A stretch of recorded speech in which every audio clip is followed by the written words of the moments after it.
ప్రభునందు ప్రియులైన మీకందరికీ యేసుక్రీస్తు ప్రభువారి నామంలో శుభవందనాలు తెలియజేస్తూ ఉన్నాం. దైవజనుడు బ్రదర్ భక్త సింగ్ గారి పరిచర్యలో నుండి అలసిన వానిని ఓరడించు మాటలు. ఆగస్టు 23. దేవుడు మనకు నిత్య జీవమును దయచేసెను. ఈ జీవము ఆయన కుమారుని యందున్నది. యోహాను మొదటి పత్రిక 5వ అధ్యాయం 11వ వచనం. సువార్తలలో ప్రభువైన యేసుక్రీస్తు యొక్క జీవిత ఉద్దేశమునంతటిని సంక్షిప్తముగా తెలియచేయి చాలా వచనములు గలవు. 1 లూకా సువార్త 19వ అధ్యాయం 10లో నశించిన దానిని వెతికి రక్షించుటకు మనుష్య కుమారుడు వచ్చును.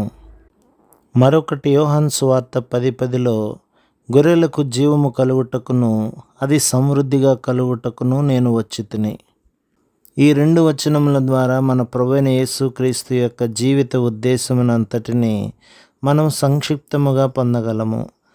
మనకు తెలియనప్పటికీ దేవుని వాక్యము లోకమందంతటా వ్యాపించుచున్నది.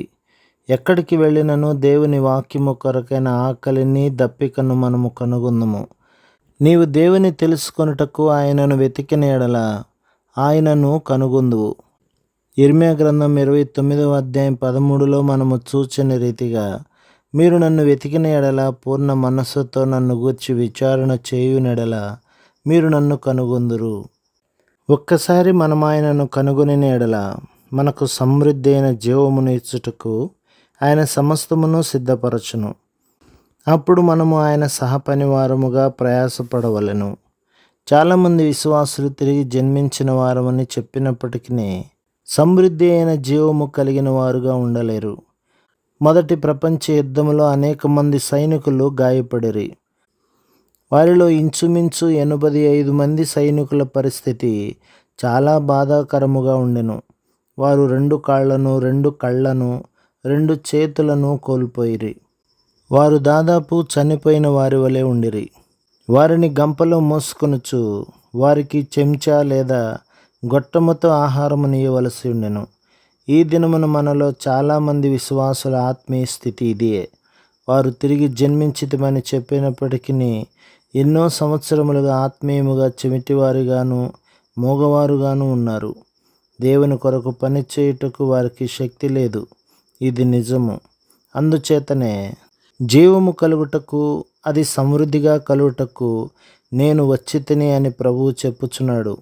ఇక్కడ సమృద్ధి అను మాట ఎంతో లోతైన అర్థమును ఇచ్చుచున్నది. అధిక సమృద్ధి అనగా పొంగి పొరలు సమృద్ధి అని అర్థము.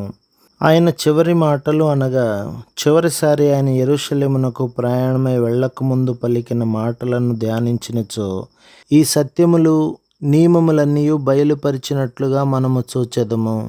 నశించిన దానిని వెదకి రక్షించుటకు ఏ విధముగా తనకు తానుగా వెళ్ళెనో చూచెదము.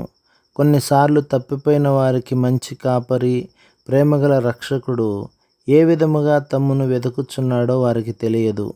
వారిని రక్షించుటకు ఎన్నో మార్గములను ఆయన ఉపయోగించును. కొన్నిసార్లు స్నేహితులకు ప్రార్థించు భారమిచ్చును. మరికొన్నిసార్లు క్రొత్త వారికి కూడా వారిని గురించి ప్రార్థించు భారమును అనుగ్రహించును. ఆయన ప్రణాళికలోనికి వారు వచ్చు వరకు వారి స్వంత ప్రణాళికలన్నింటినీ మార్చుచుండును. ప్రభు మిమ్మును, మీ కుటుంబమును, మీ సంఘమును దీవించి ఆశీర్వదించునుగాక. ఆమేన్.